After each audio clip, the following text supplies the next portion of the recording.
No, now there is a white aeroplane going this way. Yes. But the helicopter, I think, خلاص, it went behind the building, so you cannot really see it. So you can move it like this. You can. Alright. The good thing is you're pretty good on sound wise. Yeah. Alright, let's just do a small test so you guys can hear your voice. So just a 5-minute, just go ahead and say hello, blah blah blah. Hello, everyone. Hello, blah blah blah. Blah, blah, blah, blah, blah. Hello, everybody.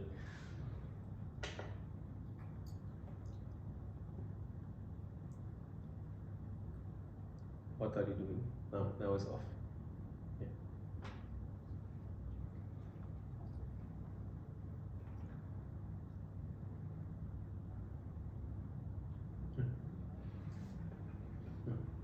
Alright, Yeah. so my end, I think you need to come up just a little bit closer when you're in the microphone, but apart from that, it's really good. Alright. So I'm gonna start the podcast, and then the first thing is gonna be, that's the only thing that's gonna be scripted, is I'm just gonna say if you guys can present yourself, just a little presentation of who, your name, where you're from, how many kids you have, Okay. and if you want to say, add something else, don't worry, and then afterwards I'll go straight into it. Okay. Alright. Hello, and welcome to our podcast, Do-do-do-do-do-do. The 2 a.m. Club. As you can hear, my wife is not here today. That's why she couldn't do the little jingle at the end. But I'm here with 3 other dads, and we're doing a special podcast on being a father. So, you guys would like to present yourselves? Sure. So my name is Bart. I am Polish. Have been in Dubai since 2016, and I'm a father of two boys, aged 9 and 10. I am man. I'm known as a chairman because I sell chairs. I have 2 boys, twin. They are 17 years old and from Syria. And I'm Karim from Egypt. I've been living here since 2008. I have a 2-year-old child. So I think I'm one of the newest in the fatherhood industry, and I'm known as a dentist, or they call me the butcher. Remind me never to go to your place. Which clinic should we be avoiding? Same day dental implants. Is Noah 2 already? I thought he was the same age as Munanui, no? He just turned 2 last Friday. Oh, that's right, so a couple He's months. he's a older Scorpio, than- yeah. Oh, okay, alright. Yeah. Somehow I thought he was a little bit, almost the same age as Munanu. Alright. Yeah, so just a backstory for those listening in. Bart is my DM at Dungeons and Dragons. My N is the chairman of our cigar group. And Kareem, he is actually my sparring partner back in the day when I did jiu-jitsu before getting hurt. And yeah, so that's how I know all these people. And, I'm more like his punchback. That is true. All right, so we're all dads, different ages of kids, right? You have 2 boys and I forgot part. 2 boys. Also 2 boys. So only boys here too. We're all boy creators. Yeah. You have the oldest kids. Yes, my kids are twin. They are 17 years old. How would you define a dad? What is it? What is your definition of being a father? Oh, that's a very difficult question.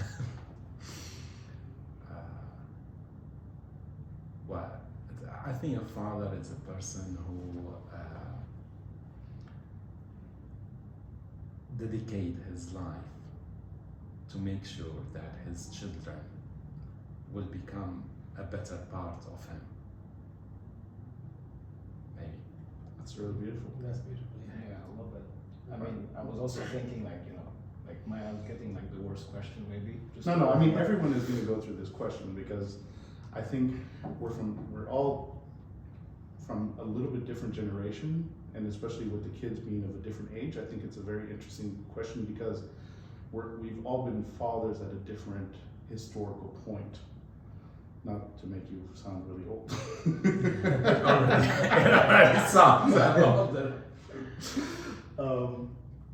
So back to the question. I mean, I love the way he kind of put it. I think we definitely want to be. We want to shape them in a way that they are not making our mistakes. I think that's what every parent wants to kind of say about, looking back, like whatever my parents did, I want to make sure I don't make those mistakes, and then we try to kind of put it, pay it forward to our kids. Dedication, absolutely, 100%. Again, I think we will talk more about it as it's kind of, maybe wavering at the first, stages, and we all go through like different journeys. But overall, like, we never want to see them hurt. We never want to see them, unhappy. We only want to see them kind of be successful and satisfied and kind of be the best version of ourselves, probably, right, in some way. And I'm not even sure that kind of covers the question 100%. But So like protector, guide. I think that's a good way of kind of trying to boil it down to maybe 2 words. Yeah. Well, I love how you guys concluded at the end of protector and guide. I read many years ago a piece for Khalil Gibran, and he said, like, your children are children of the world. They came through you, but not by you, and you don't actually own them. So, and I'm seeing that how my child, even since he passed 1 year old, he has his own personality, his character. So I feel it so much as a father. Maybe my role is to set a good example, try to show him the way. He will definitely choose his own, but I'm here to set a good example, a role model, which, as Bart said, like, it's pushed me to be the best version of myself. Here to provide, to protect, till they don't need me anymore. But I think our kids will always need protection. I mean, even my mom is still my protector, I feel sometimes. Maybe emotionally? Yeah, definitely emotionally. Yeah. I mean, for sure. Yeah. I mean, for me, being a father is guiding, for sure. Protecting, yeah, that's definitely, I'm here to at least not really protect him, because I also don't want to protect him that he is too softened and doesn't understand that the world is a hard place. Yeah, but more of a teach him that this is what you need to do, how to protect yourself when I'm not here anymore. That's kind of protection, when you teach him how to protect himself, Exactly. when you show him the way how to be strong enough to face the difficulties we face every day in life. That's the best way of protecting your child. Yeah. And Mo, you said something like, when you leave this world, or like when we die, you remind me of a quote in the Black Panther movie. He was saying, like, a dad, yeah, Wakanda forever. And like he was saying, like, when he saw his dad, maybe in his dream after his dad passed away, it's like a father who did not prepare her child for his death has failed as a father. That's actually. I loved it, and I live by it. Like, That's pretty strong. yeah. Yeah, for sure. I mean, this is something that I do want my son to live a full life, and know that the day he was born was also the same day that we condemned him to death at the same time. I mean, it's the reality, right? I mean, you're born, Yeah. and one day you will pass away. Yeah. It's actually pretty strong. It's quite nice. Maya, do you think that when you look at parents today, how do you feel? Do you think it's different from, I don't want to say your time, but from, let's say, 16 years ago? That's twice. Maybe twice. Sorry. Where are we starting? Let's see. Well, I don't know how to explain it, but it's just I think the younger you bring your children to life is the better for you and for them, because the shorter the gap in years in between you and them, it will be much easier for you to understand each other. That's why I was like, encouraging always my friends who like just married or they are taking this mistake to have, make babies immediately. Is it a mistake to be married or to make babies? Which one is it? Make babies, you never know when you make it or but yeah, it's marriage is something really good, beautiful to have someone with you always, all the time, to support you and support her. And but always I advise the newly married couple, don't delay the baby making as fast as possible, because you want them to grow up with you. You don't want to be like 70 years old and your children is 17 or 20, or you want them to be close to you. First of all, you will be able to give them more. Secondly, you will enjoy your life with them more. So I see some dads and some, they go out together, different places, they do activity together, and if there is a big gap in the age in between, that's difficult. If the gap in between like is shorter, so it's much easier for them to understand each other. Like today I'm 52 years old, 53 almost, and my kid's 17. So I feel there is a big gap, even though I'm trying to do maximum activity I can with them. But still I cannot compete with them physically now. Big muscles, mine are too small. We're definitely not getting younger, that's for sure. Absolutely. How long between you and when you had kids and Yeah, marriage? I was just doing the math in my head. So I'm 37 and my eldest one is 10. God damn, you're young. I'll take it every time. I think he's the youngest on the table, no? Yeah. How old are you? 45. 45, okay, I'm second, I'm 41, but gee, now you're 31. 37. 37, 31, I'll take it. Still. So yeah, so I had we had our first when my wife and it's like we're the same age. So we were 27 when we had our first, and I mean I would stand by what my aunt said already. I think the bigger the gap, the more. I think it's just different caliber of challenges that we put on ourselves when we decide to maybe have them later in life as opposed to earlier. But at the same time, you know, every person will have their own way of doing things. So we can say, listen, it makes more sense to have them early, but at the end of the day, everybody makes the decisions for themselves, right? So, you know, I will never say like, you know, you're stupid, like you're 50 and you want to have a kid now, right? Like it's your choice, right? I think, yes, there's a different level of challenges probably, but I think the connection is definitely there and it's definitely strong. I think maybe it's more relatable. Maybe we are more relatable if the gap is kind of, you know. You think your kids think you're cool? I think every dad would like to think that their own kids find them cool, at least like, you know, on some level, right? The longer we live in that bubble, the better it is. The better off it is. Yeah, exactly. Okay.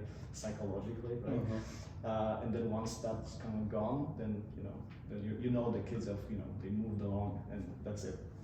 Yeah, where were we? I think so. Yeah, the age difference. I think again there is no best way of doing things. But I think having them early worked out. Of course, it's not done. Right, parenting is not done. But I think having them 9 and 10 right now is like a good time in our life as well. Yeah, I mean for us, we're both old and we had children while we were old, right? Yeah, I think it's a bit controversial. Like, obviously the age difference is 43 years. Like my son came when I was already 43. I find it beautiful.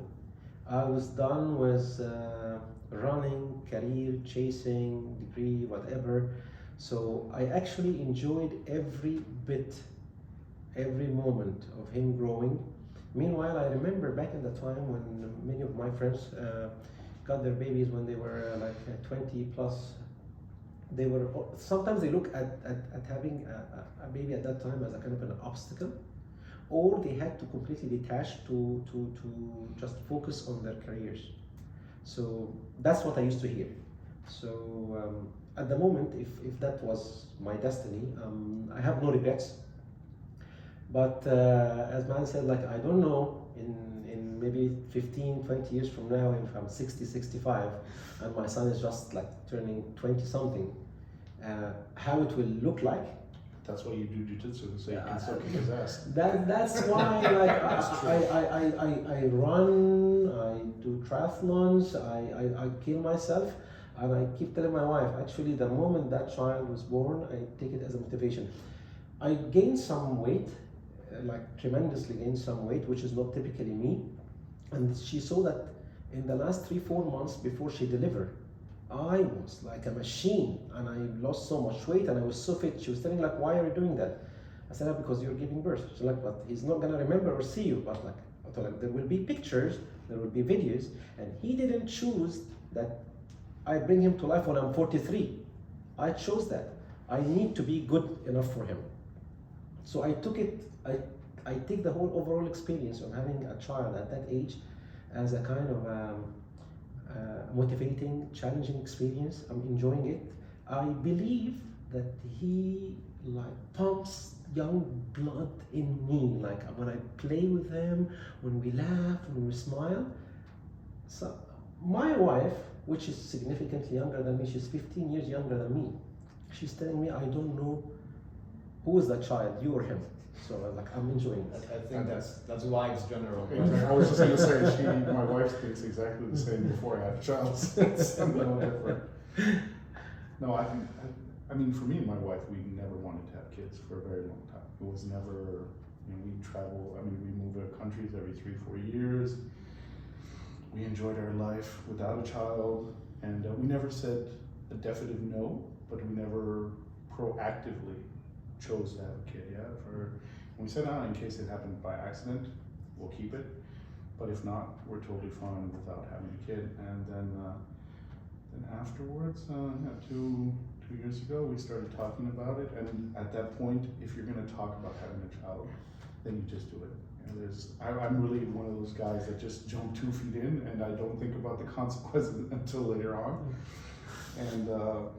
And wife was like, yeah, maybe we should start thinking about having a child. I was like, all right, let's do it. Let's just have a kid right now. And it's not because I just wanted to have sex at that point, but it was that too. That too. But it was just like, if your mind is already set on having a kid, you should have it. I think the age for me, it's never really been in the back of my head.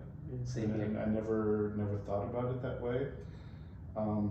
But the thing is, what you were saying about how your friends that were younger and having kids, and they were working, and I do look back at my friends that had kids younger. I think I'll ask you guys this question afterwards. I don't think they spend as much time as we do now, being older and more things. But do you guys agree with that? Like, we're having kids younger, because you were starting up a company and then moving, and your whole story is another podcast on its own. But did you feel like there was a lot of times that you weren't, because you were young and you were hungry and you had that drive and you had to, provide and everything else? Maybe I'm a bit different from that perspective, because I always believe that you have to divide your day for the way you live. There is time you have to work hard. There's time you have to spend with your family. There's time you have to spend with your friend. There's time for you personally only.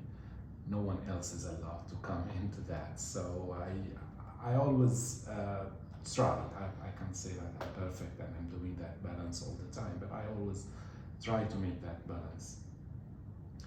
So never stops me from being with my family, with the time I set for my family, unless like there's something urgent comes with the work or with any other things. So I think there is nothing will stop you from achieving your goals, if I might say it. Like, if you want to be with your family, you can. You want to work, you can. It's your decision how to balance that. So it's the quality over the quantity? Yeah, I guess so. Just to comment on, I think whatever, how you put it, I love it, because I personally, being the youngest at the table, I think I still haven't figured that out like to a science. I mean, I'm not saying you did. You admitted like it's never perfect, but you sound like it's a very kind of it's like a way you live by almost, right? And I find myself now realizing that I was struggling with it much more in the past, and again, looking back, I feel good about the time I spent with the kids and with the wife when they were really young and really small, and we were always there for each other. But also I realized like having them earlier on, like if you don't have it, that kind of balance, if you don't have it figured out really well, you will be struggling and something somewhere will have to give, right? So then maybe later on you might have regrets like, oh my God, like I was not there for this thing or for that thing because X, Y, Z. So I'm like more actively looking at it like now, especially like, in the way we live together, of course, but also like in my professional life, trying to kind of always like switch off a certain time, never keep work kind of mixed up, make sure the weekends are always there for the family, right? But also looking after your own needs, right? So like you said, like there is time for everything, right? Absolutely. You will have time for family, you will have time to meet your friends and socialize, but you also need that time for yourself, which is super important. Yeah. I think we should always kind of emphasize that. Even if we don't admit, like everybody needs that time, right? And if you're not giving the time to yourself, again, somewhere at some point, something will break. Yeah. Exactly. This is actually a question that was later on, is actually how to balance you as an individual, then you as a father. First of all, you as an individual, then you as a husband, Yeah. and then you as a father. Because I mean, it's three different things, but you're one person. Exactly. And it's really difficult. I mean, I just got back from Thailand 10 days with my best friends. I know it sucks. No kid, no wife. It was horrible. It was amazing. But I was talking about it with my psychiatrist on Monday, and she's like, yeah, you need to do this like once a year. Like, and everybody should actually do that. Anybody who actually has a family, you should go once a year Yeah. with your best friend. And just go be that old self. That you before you got married, that you before you had a child, and you really need it. And I was like, great, can I have that on a prescription so that my insurance can pay for my next trip? That would be really great. So I was like, that's not going to Please work. tell me how that works. But it is the balancing act is quite difficult. I mean, it's already difficult in a couple without a child. I think with kids, it becomes a lot more difficult. That's true. But it's like, it's all for the overall health, right? Like, and if Right. you're not doing it, you're neglecting that. So, Yeah, like that's why I said, like at some point, somewhere down the line, something has got to give, right? And it may look very bad when that happens, right? Mm-hmm. Is your goal to be the perfect parent? Is that what you want? Is that your? No, never, because I know I will never be the perfect. It's just I'm trying the best I can. I know eventually in the end, like just one number in the of a human being here, but I try to give the best I can give. I try to, as I said earlier, balance between personally, family, work, life. So What was your biggest fear before becoming a parent? Is there anything? Yeah, I think there's more than one thing, right? Like, Yeah, but I mean, we all have, like, for me, I was afraid, my biggest fear, right? I mean, of course we have different kinds of fear before becoming a parent, but for me, I didn't want to be my dad. That was for me one of the biggest things, was to not have the relationship that I have with my dad, to have with my son. I wanted, my dad and me, we don't talk, horrible relationship. My wife and her parents, they spend Christmas all the time together. It's really great. And for me, that was, for a long time, I didn't want to have a child because I was afraid, the apple doesn't fall far from the tree. Luckily enough, I'm on a hill. So my apple kept rolling down, but the apple still comes from the same tree sometimes. So for me, I was always afraid that I would become my dad. That was always my greatest fear. It's not, I don't know if you're looking at me, what it would be. no, I just, for the greatest fear, I don't know. I mean, definitely each and every one of us had different relationship with parents, right? But it's somewhere at some point it also boils down to that one, like you either look at it and it's been like fantastic and you want to take it up a notch because you know you are the next generation, so it's only fair that you try to do it even better. Or it's been really bad and you absolutely, first of all, you may be afraid you're going to repeat those mistakes, or second, you will just think like it was bad for me, so I'm going to do my best to make it great for this young being, right? So I don't know, like my relationship of course is different, probably not like the best, but there's like no bad blood between us. But I think thinking about my relationship with my parents probably also makes me want to be like certain parent for my kids, right? So I want to be more, I want to be more present. I want to have like, I don't want to lose my temper or you know, all those things, right? Greatest fear, probably that I'm not going to be around for as long as I would like to, and like that's kind of like one of the things. But again, I don't think it's like something that's keeping me up at night. But if you like really like put me in the spot, like what's your greatest fear, like connected to like parenting and parenthood, I think that just like I will not be around, and it's still, you know, it's still not the time to not be around. Like, be it like death or something else, right? Or like, I don't know, we end up being split or something like that. So that would be my biggest fear, probably. Like, I will not be there when they really need me still. Not like when they're like whatever, when they're moving on with their life and when they're, you know, being like all grown and everything. But like right now, for example, if I was to be kind of away now for whatever reason, being permanently or temporarily, then I would be like, that would be keeping me up at night. Well, no, I think in a different way. If death will take me, like, so it is nothing to be worried about. This is something I shouldn't be thinking of. But my biggest fear is like, if they need me and I'm not capable to give them what they're expecting from me. That's what always scares me and push me to work as hard as possible to at least financially be able to support them whenever they needed that. Especially these days, like it's all about being capable to provide financially to your kids for good education, good lifestyle. I'm not saying like to spend money left and right for no reasons, but at least to show them that they don't need anybody else. And back to the relation with my parents, I would say I have the best parents ever.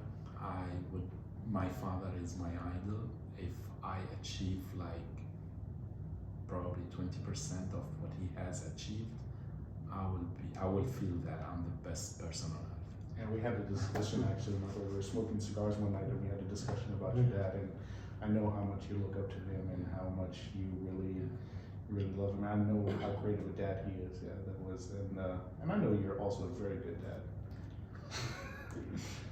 But yeah, it's and for Mr.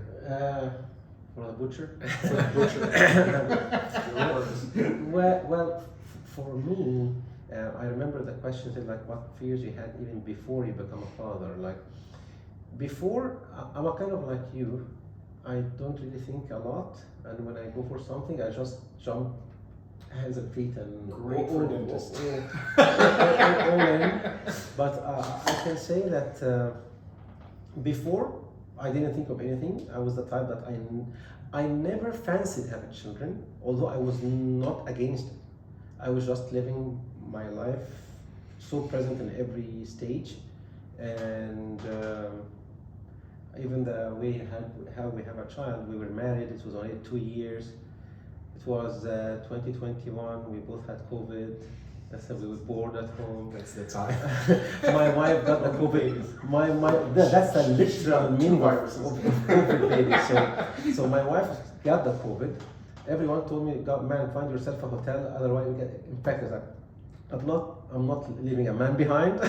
I'm staying with her, I'm serving her. So obviously, by day 5, when she was at her peak, I started catching. So when she was day 10, she was done. I was in day 5. So when she was done, she was bored, and she started all the thoughts about like, as my app say, like I'm fertile now, like, and we should have a baby now. Like, but I'm in day 5. I mean, like, I'm already, I'm a shattered pieces of a man remaining. So like, but like, now the app say now. Okay, let's do now. Then at night, like, the other app says now. I was like, you know what? In normal days, I would never mind. I would even kill for it as many times as possible. Like, I don't have anything of me left yet. So this is how we even with that a child. And then we were blessed that this guy came to the world, and all these trials, like, bring. I just love the fact that men will, even 40-degree fever, you're losing the leg on the battlefield, and a woman comes like, hey, you want to have sex? Yeah, it's perfect time right now. I'm good, let's go. Man, at day 5, my spine was hurting, like as if a tank had passed over me, like just crossed on me. And then, but I would say, being the father,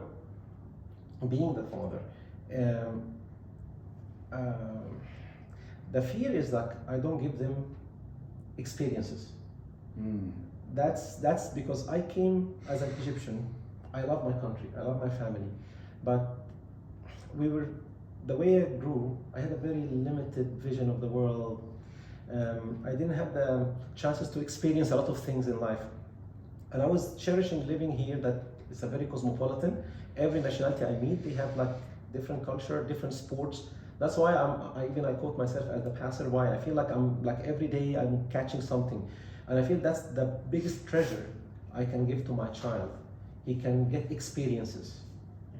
And about death, of course, it scares me a bit because I know I'm a bit older. I'm afraid that I cannot leave them with maybe good money, but my belief in general that they will be taken care of. Nothing will go in vain, but it's about creating and giving experiences where he can really find himself and identify himself. Yeah, I mean, for the money part, I mean, whether you leave money behind for your child or not, for me personally, it doesn't matter. It's the building blocks for him to become a better human and to know how many options he has. And for me, richness is how many options I have. Yeah, this is really Like that. Of course, money is important, great to have, better to have than not to have. Yeah. But to have those options, that is priceless. You know, to him to realize that the experiences is really, it's the same for me. It's experiences. Don't be afraid to jump into things, take your risks. Yeah. Try stuff. Try stuff. Yeah. Try it out, even if you're 40 degrees sick and your back is hurting. You can still make a baby.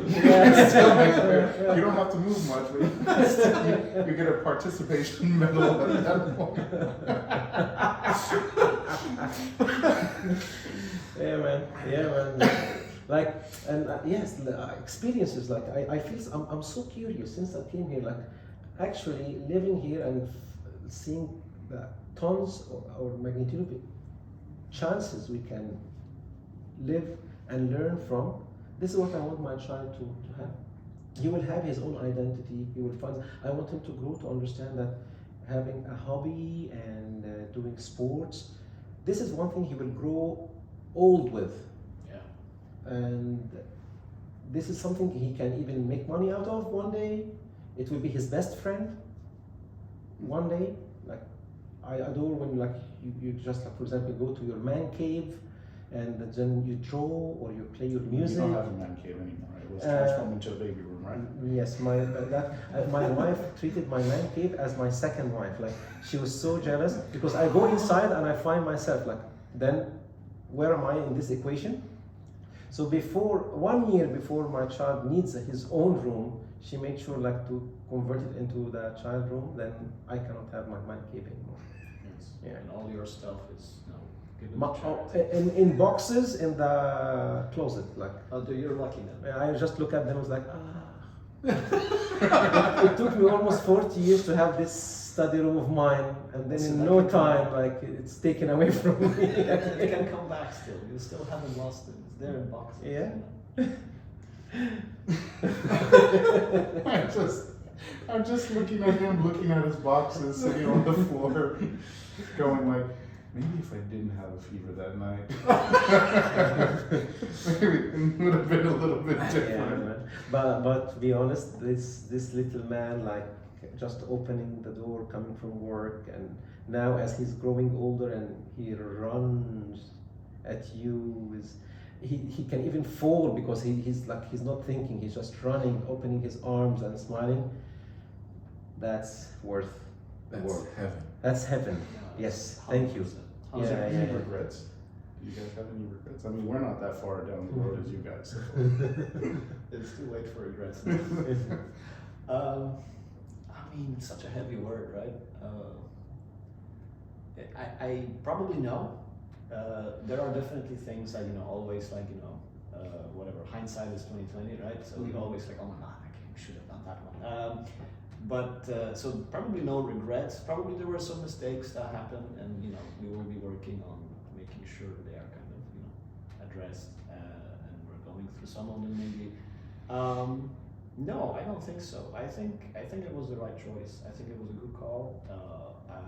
I can definitely confirm from my own perspective that it was rough, which probably means for my wife it was like 10 times rougher, right? Mhm. Because she was the person stuck at home for like months, right? And because she was going through like a mild depression, right? And not me, right? And because she was also thinking like, oh my God, like he has to wake up for work every day and it's important because, we need it and everything else, right? So it was like all these things kind of going through her head, even more than my head, right? So no regrets, but there are always things you could have done better and you have to live with that. And the only thing you can do is just, keep doing your best and keep giving it your best shot every single day.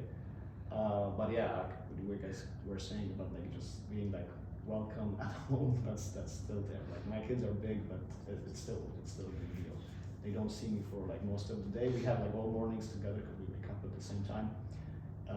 So I see them go to school, and then they are back from school, and only kind of like around dinner time, I'm the one coming back. So my wife is like always jealous because like I'm not getting any of that kind of love you're getting every single day. You open the door and just come back, right? And they're like big, right? And that's worth like everything. That's true. And I'm like just dreading the days when it kind of starts going away because they're also like at an age where like teenage years are like very close on the horizon, right? So we're just waiting for that dreadful moment when it's like gonna be like talking back and slamming doors and all that stuff. So I treasure that right now. Mine, you passed the slapping doors and talking back, right? It's Honestly, like from 13 to 17, no? Isn't that like the horrible? it didn't happen with me, honestly He's like speaking. the perfect. This is perfect. No, it's just I tried to like come as possible as I could to their level of thinking and explaining to them that anger and shouting and yelling and screaming and breaking things, it's not the solution. We can always think about it, like even though until now when we have any discussion about things and it turns to argument and they start like losing temper to prove their point, I just like stop there, calm down, relax, take a deep breath, and let's talk slowly so we can understand each other. I'm not saying no to you, I'm just trying to understand your point and I'm trying to explain to you my point. Let's talk in this way. So by shouting and yelling and getting them a high temper, all of us can do that, but who would win in the end? Nobody. So Sure. just calm down. And so this didn't happen really in with me, that slamming doors and these things. I'm not saying that something like great had happened, but maybe it helped me because again they are twin, so they grew up together, and I tried from the beginning, from like the moment they start playing together, explaining to them somehow about the sharing, the caring, that's nothing happens, nothing will be solved by fighting. Like if they fight over a toy, so the toy is taken from both of them. both of them, they lose it. So they understood from this that fighting is not the solution, yet giving each other, talking, calming down. So this could be a reason to help me. I don't know. Yeah, open discussion. It's, I mean, I have the same with my wife. It's a very, you have to have an open discussion, and we have a safe word whenever one of us is angry. It's like we just say chuckle, and it just needs, everybody needs to calm down, take a second, think really about what's going on, and then from there, you know, you keep on moving ahead and really kind of talk about it. But sometimes I find it a little bit difficult with Munadu. I mean, he's still young, but there's, you wait.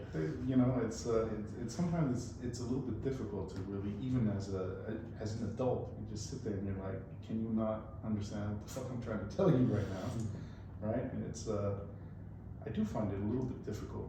He's testing your limits. Children are very smart. Yeah. He's exploring you, testing your limits, see to what extent he can get through or get away with things. I believe they are all doing that. Yeah, I mean, it goes back to like how I thought my parenting style was going to be, and then every day it kind of starts shifting because you're thrown into this. It's like, oh, I didn't see this coming, and I didn't see that coming, and I'm trying to stay true to how I want it to be, but life is, you know, life throws you. You know, it just starts going like, oh, you want it that way. Well, that's not going to go that way. Yeah. Oh, you have plans this weekend. Yeah, that's not happening anymore. So it's difficult to have a certain parenting style and really trying to stick to it and trying to kind of have it your perfect way. What kind of? I mean, I think that's also where like wives come in, because I mean, there is no fatherhood without motherhood. My wife, if you're listening to it, I said it. She probably told him to say that before he left. 100%. Like I had to sneak it in. I can say it. I'm not sleeping there, so. But it's true, right? However cheesy it sounds, like we are not alone, right? The same way, unless there are circumstances, of course, right? But I think all of us are, you know, are with wives, and you are all sharing the same responsibility, right? And you're trying to play it by the same rules for the most part. Of course, there's always going to be a different style, like, you know, the dad is this versus the mom is this, but you're not playing against each other, right? So all on the same team. Yeah, exactly. Right? Even if the styles are different, right? And the kids know it as well. Like, you know, I can get away with this with It's like mom. Michael Jordan and Scottie Pippen. I'm Jordan, of course. But I cannot get away with this with dad, for example, right? So I think it's like a shared responsibility, but it's also like a shared objective, right? Because you do it every day, and it's, you know, sometimes one person has to give more than the other, but ultimately at the end of every day, it's all like, you know, whatever we did today was like good. It's getting them to the next milestone, let's say, right? And getting us to the next milestone as well, like when they are gonna be like self-sufficient and all that, right? Yeah, I think so. Yeah, we definitely, like, you know, having it like all father kind of talk is fantastic, and I love that. But also, like, it's super important to keep that other side of the story, right? Yeah, Because it's just a lot of times the thing is why I really wanted to make it kind of a dad thing out of this micro thing is because sometimes I really feel there's a lot. I mean, we talked about this before. A lot of men don't want to share how they're doing in their fatherhood. You know, yeah, women. If you go on social media, it's full of moms sharing everything, and the dads are very quiet, or it's videos of dad being funny.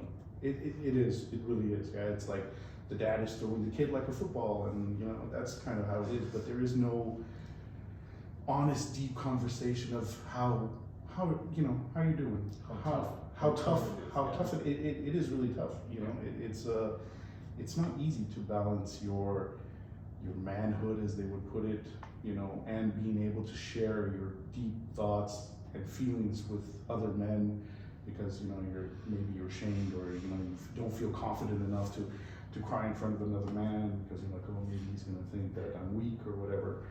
And that's really kind of what I wanted to do, was really make it that It's a safe spot, I guess we can put it that way. Yeah. And it's a little bit woke, but How woke? I mean, however you want it. But the thing is, like, it's the more and more I talk with dads, there's a lot of pain and suffering that we weren't able to share. I went through postpartum depression. I mean, I'm actually going through it right now, and I couldn't do it before because my wife went through it, you know, and I couldn't. And my wife was like, "You need to heal what happened. You need to go through it." And I was like, "I cannot go through that right now because you're going through that. We cannot have two parents going through this, taking care of a child. One parent can go through that.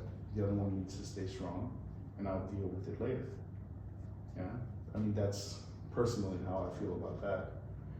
But and I do talk to a lot of fathers about it, and they go through their postpartum, light or not light. Wives go through it all the time. I mean, moms also go through it all the time. And it's not easy being a dad, being a man, you know, being a husband in the world that we kind of live today. I mean, that's kind of how. Yeah, it's there is a stigma of things being competitive, your way, my way. I always say we complete, we don't compete. We actually complete each other. Like even if in things that straightforward has a competition, like for example when sparring in jiu-jitsu, if you're, for example, taking me down this way, you're completing me because you're teaching me something. Mm. So we always keep to complete each other, even with a competition. So parenting, of course, it's very challenging when it comes to this point, how parents behave in front of the child. Of course, I have my own heritage and background, and I want, for example, to parent from my own perspective, and definitely respectfully, my wife has the same.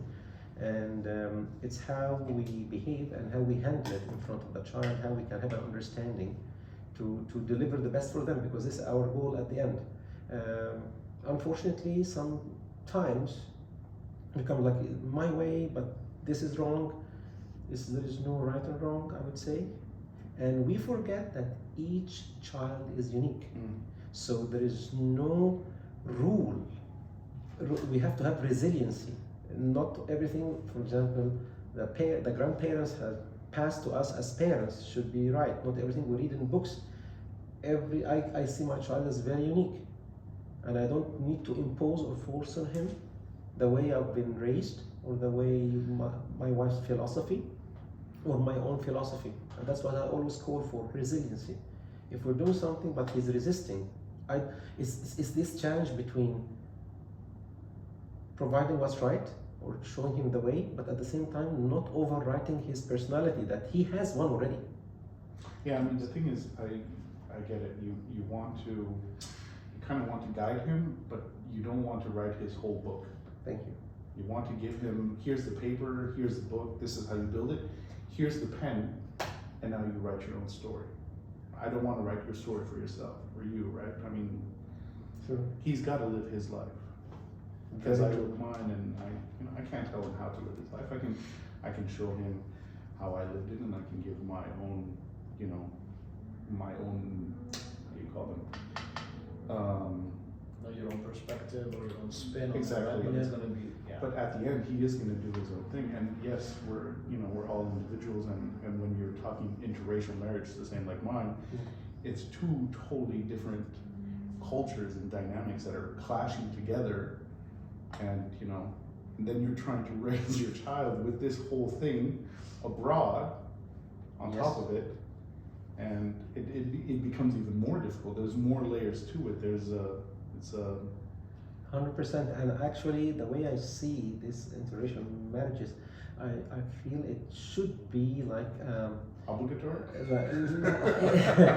It's like a mine of treasure, because like now the child is not carrying only one culture, it's having two, not only one perspective, having more. So unless we do it in a civilized, very natural and very respectful way, they will not really benefit from it. We don't want it to be a struggle and a hustle. We want it to be an added value.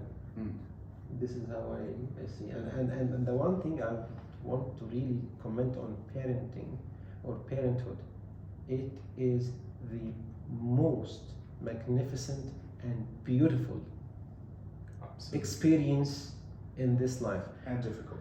It is difficult, but It's worth it. It's worth it. But it's difficult. It's worth, but is it's difficult. beautiful. There is a lot of meaning in it, a whole purpose in it, and there is a joy. There is joy if you just open up your eyes. Some people maybe are more prone to see the negative more than the positive, but like if you really keep an eye open on the positive and on the happiness and in the joy in it, it is beautiful. Like there is a moment that it's always like sometimes bring tears to my eyes, and my wife was challenging me like, "Oh, you're going to cry while I'm giving birth." It's like, why? Because I see videos on the internet like, "These are pussies. I don't cry in this situations." Actually, what happened is like at the delivery, it was a natural one. So I was having my GoPro. So there was the doctor and the midwife. He's the GoPro guy. And they were like, Yeah, the 366. We have all seen that. and they were like It's fine. delivering, and then I was having the selfie stick long one, so I was putting between the doctor's hand and going like almost inside. So she almost stopped. She looked at me. I was like, yeah, I want to get everything to her. Go back, please, and then let me do my work. So I was actually that happy and that excited about it. But then it was the next day. I was carrying him. I know that when they are very first born or newly born, they don't really see as good. Yeah. But like to me, how it felt, like I was carrying him, and it looked like he's staring into my eyes, as if he's staring in my soul. Okay, and that he did that very, very cute smile, and he just put his head on my chest. And I was crying like I've never cried in my entire life.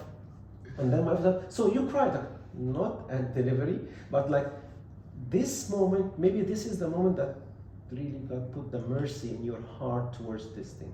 It was a connection that like no other. I thought like, look at this like small, tiny, helpless human being or creature. I felt like he greeted me with a smile. He trusted me and he leaned on me. I was like, that's something. That's very meaningful. I was crying for like a lot. I can see this. I still think about it. I think the one thing that children do bring to you, there is this mirrored image of yourself as a child, without your barriers, without your ego, without you're a man, you shouldn't cry.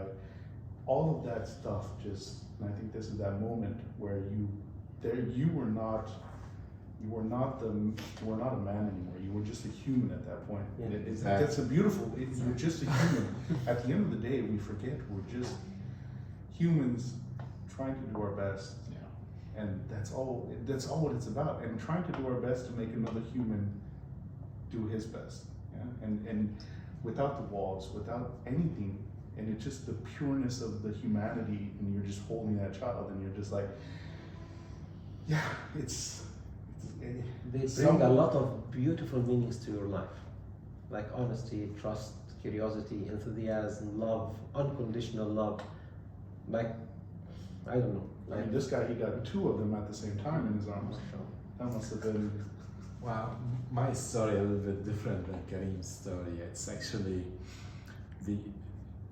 Jumana, my wife, had a difficult pregnancy period, so it was like really struggling during her pregnancy, and the twin were not stable without the doctor who was taking care of her. And then there was some pills we used to bring it all the way from Syria, because it's not available here at that time, and we used to bring them from Syria to take them to keep the baby stable in her. Until one day we were at the clinic and the doctor said, okay, we will stop the pills now, and after a week on that day we will meet at the hospital for the delivery. And that was Wednesday evening. Friday evening, Jumana started feeling that there's horrible pain. So I called her like 2 days later, 2 days after which we were supposed to be like a week after. So I called her. She's in pain. No, that's normal. Just relax these things, and then the pain is starting. Then and she was out with her family, the doctor, and I told her that pain is not going and it's unbearable.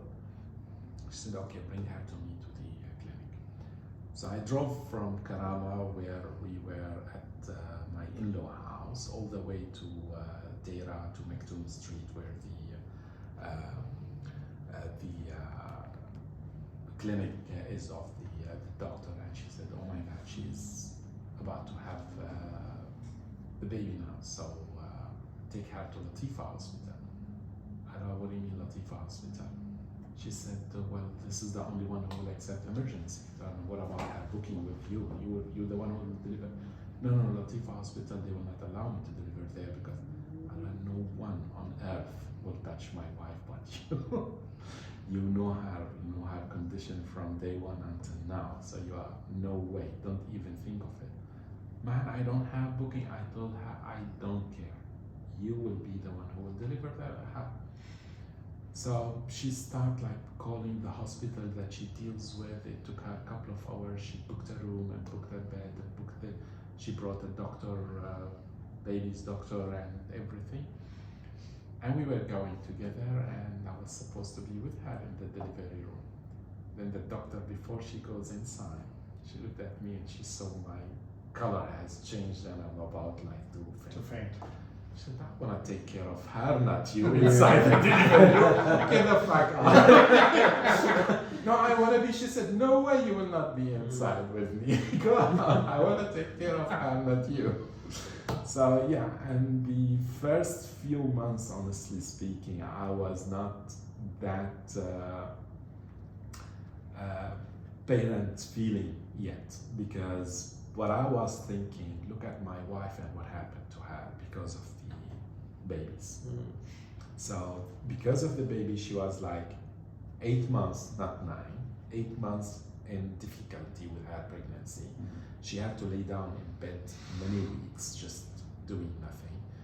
Because of them, she's now like running after them, like not being able to sleep properly for around 3 months, like every day maximum 4 to 5 hours, and not continuous, like it's break every 30 minutes. She wakes up for some reason. So it was really very difficult, and I could see only her how much she's suffering. Of course, I was there trying to help her as much as I could. But the only time I felt that I'm a father, probably 6 months later, when one of them was hospitalized. That's the time I felt, oh my God, what happened to him? And I cried. But I cried only after I made sure that he's okay. Yeah, It's a cry of relief. yeah, but I had the same thing. For me, like I told you before, I remember you put it also on the emergency, C-section, almost losing my wife and my child. It's tough. And it's really tough. Because at that point in time, that's your everything. It's your wife. That's your whole world. That's exactly everything for you at that point. And it's him being in the hospital for the first time was really, really, really difficult. exactly. When was your first time you realized see, and nobody had the moment of like in the movies where the finger of the dad is going and then the little baby finger comes up and grabs it. Like this is such a movie kind of thing. Cliche word. I think so. I just, as you were both recalling the kind of the birth. So in our case, it was like a difficult birth, both cases. First time was completely, it just like happened. It basically wasn't progressing at a certain point because my wife was adamant to deliver like naturally, like she really wanted that, and I think she deep down she really had like some sort of kind of like a regret, or there was like this kind of this kind of nagging kind of thing that you didn't deliver kind of naturally, right, with a C-section, even though you didn't plan for it and so on. So with the first one it was a C-section, and it kind of went down like normally, but again it wasn't the plan, right? So so she was not feeling kind of great because of it, but the kind of the father moment, I think with the first one straight away, like the same day, kind of as the kind of delivery happened. So because it was a C-section, I wasn't planned, so of course I wasn't there in the room. I was literally like next door, and I was with him as they were taking him away, just like to put him in like the neonatal ward, right? So I had like my first, 10 minutes, 15 minutes, I don't remember, maybe even a half hour, and that felt like, Do you remember what you told him? I think no, I think it was like some stupid shit, like, you know, I will hey, always protect you. yeah, like, hey, what's going on, like, look at you, something like that, right? It must have sounded silly, I'm sure, but it felt great, and with the second one, again, it was a C-section, it wasn't planned, sadly, and with the second one, it was a bit closer to what you guys were describing. Probably not as dire, especially like your case, Mo, like when you were describing it, like it felt really kind of serious. So I never had that situation, but for a moment there, I really felt like stuff might go like completely south, and I have nothing to do with. There's nothing in my hands. I'm just like Powerless. I'm like the sucker sitting outside the room, just waiting for the news to be delivered, right? So with the second one, I had that weird moment when like, oh my god, like something is going to go bad, right? And like ultimately, like all in all, it went down well. But with the second one, I think it took me a bit longer to get to that moment. And again, like everybody has like a favorite, right? Like whatever they say. Oh, we now know who your favorite is. It's always true, right? It's always true with the favorites and all. But I remember I had a different journey with my younger one than with the first one, and looking back now, it must have felt like unfair and all. And I'm hoping he's going to forgive me at some point. You're definitely gonna hear this. So. But yeah, I think it took me longer to get to that. Like, oh wow, it's like number 2, and now there's like 2 of them, and they're like looking up to you equally, or they will be looking up to you like equally in the next couple of whatever years, right? But yeah, I think just talking about like dangerous situations, like I think ultimately both were close to kind of danger zone, but not as dire as the examples you guys gave, because they sound really intense. And thinking about like hearing those examples, like going back, like that kind of just makes me realize how lucky we have been ultimately, that nothing of that magnitude happened. But it kind of also made me like scared, like ooh, like things can go so many directions, right? Even if everything is fine and everything is kind of going well. And So for the second child, you were more worried about the fact that you're going to have to provide for 2 now. I mean, again, like the thought was there for sure, but that was the plan. So it's never a conversation that we had with friends like, oh yeah, number 1 was planned, number 2 wasn't, right? Like we knew there's going to be 2 of them. Again, I think the only difference is like we might have spaced them differently, but again, looking back, I think it was the right call. Even if like medically we maybe made like a mistake. Because we probably should have waited. But then again, the doctors also gave us like a bit of a kind of wrong messaging on that. Yeah, because I remember we were waiting, like, is that a good time or not? And we technically got like a green light saying like, you could probably think about, if you want to have them close, you could probably think now. And it started really quickly, right? It happened really quickly. And then when the second was delivered, after they opened her up, they told her, listen, it was really a close call, and you ended up being super lucky that we did the C-section, because it might have turned really ugly if you were trying to go ahead with the second being a natural, right? So then we were also thinking like, oh wow, like we like dodged a bullet probably, and knock on wood, both of them are healthy and everything. So Yeah, exactly. That's all what you wanted at the end of the day. yeah. Happy, healthy kids. All right, so there's going to be 2 last questions. The first one, it's going to be for any new dads or dads that want to become dads out there. What was the greatest piece of advice somebody gave to you, and would you give it to that future dad? Well, same what I said in the beginning. Getting young. Getting young. Yeah, as young as possible. As young as And, possible. Even for your sons, you would say that? But even for my sons, I would say that, and I would also tell them, do the best you can, and don't worry about the future. It's nothing. I mean, no one can know what will happen in the future. You cannot you can plan as much as you could. You can work as hard as you could. Do your duties and rest. It will be okay. Yeah, very good. Yeah. I would say be the best version of yourself. Be a good man first before you become a father. Then things will fall in place naturally. You will be a good example for them. Even I do it before, like I said, when people want to get married, like they're a bit concerned, like looking for a good woman to get married. Be the best version of yourself. Be a good man before you look for a good woman. If you're good, everything good will come to your life, and you will do good. Absolutely correct. I like that.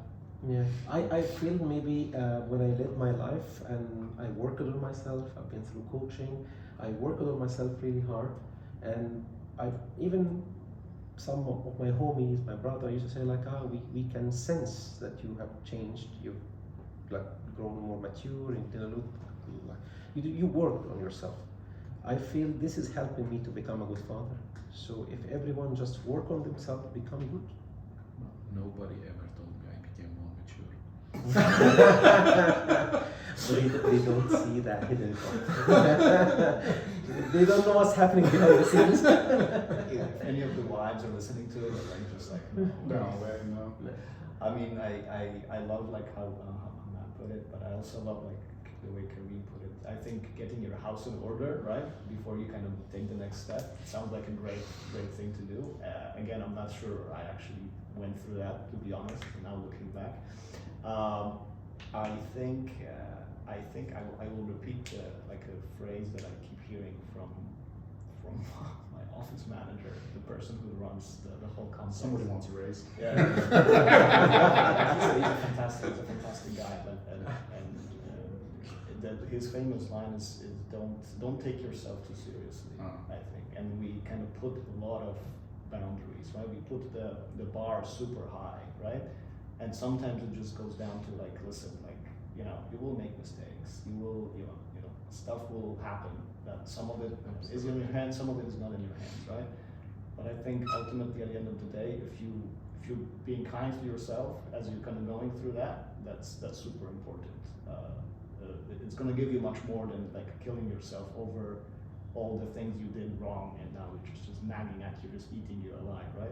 So just like don't be too hard on yourself. Don't be too serious about it, right? Like you will be every parent is going to be making mistakes. Yeah, of course. The only thing you can hope for is like you will not screw them up too much. I mean, we are going to screw them. Yeah, exactly. Don't screw them up too much. Yeah. We're going to screw up, Yeah. and they're gonna hate us for something. Exactly. Right? And I mean, for me, it's one of the first podcasts we had was actually with my wife's parents. Right? Wow. It was actually super interesting because they're now grandparents, and they brought up kids at a different time, and it was relax. Don't make it more difficult than what it actually is. It's already super difficult. Exactly. Relax. Chill the fuck up. Chill. Just chill. Don't overcomplicate it, because it's just relax. I think that's the piece of advice parents are not getting enough of. Yeah, I think a lot of parents they make themselves more busy. They make their lives more complicated, and I also think it's a lot the baby industry. I mean, it's a multi-billion-dollar industry, and if you don't have this, you're gonna fuck up your kids. If you don't buy this, if you don't have this and this and this, and then at the end, you're also, as a parent, you don't want to mess up too much, right? So you kind of buy all these things, and then at the end, I look at my wife and it's like when there is something new coming in, I just like, all right, relax. Do we need it? Is it going to be then? And then just relax. And then you go back to like old basics anyway, right? Exactly, and at the end you go back to old basics. Man, we're over 7 billion on the planet at the moment, and how many billions and billions and billion before. So it's not rocket science, nothing new. It's like maybe the time is different, but like chill. Yeah. It's really relax, chill. It's been there everywhere. Everything's gonna be fine. And for those who say like you cannot survive without doing this or doing that, it's mostly commercial. Like they ask me for what is the best toothpaste? Like just what is the best? Just fucking brush your teeth. It doesn't make a difference which toothpaste. Just brush it. It will be fine. I even don't care what toothpaste I buy for myself. And I'm a dentist. Like that. Just brush. So just like live it, chill, go through the experience, relax. Yeah. Relax. Make work on yourself. Be the best you want to be, and everything kind of falls into pieces after that.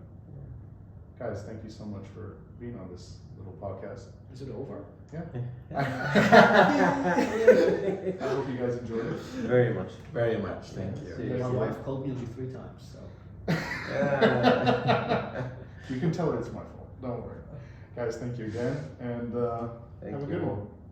Thank you. It's a wrap. Oh my Guys, oh my god. Oh my I almost made the joke. Is this the episode you're gonna make all your guests cry? Because it Oh looks no, like there's a couple episodes. It's that super fucking close to cry. that. Yeah, but it's how'd you guys like it?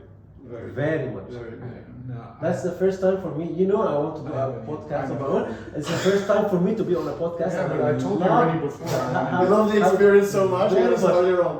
Yeah. it pressed my ear too. Wow. Yeah, amazing. I love the setup. شبكم كل شوي واحد Yeah. It's very cozy. It's I mean, actually, the headphones are not needed. But the reason why we use it is because it gives you this sense of protection and bubble. Yeah. And you know what is the best part? ماما المفروض Nothing of that is تاخذ.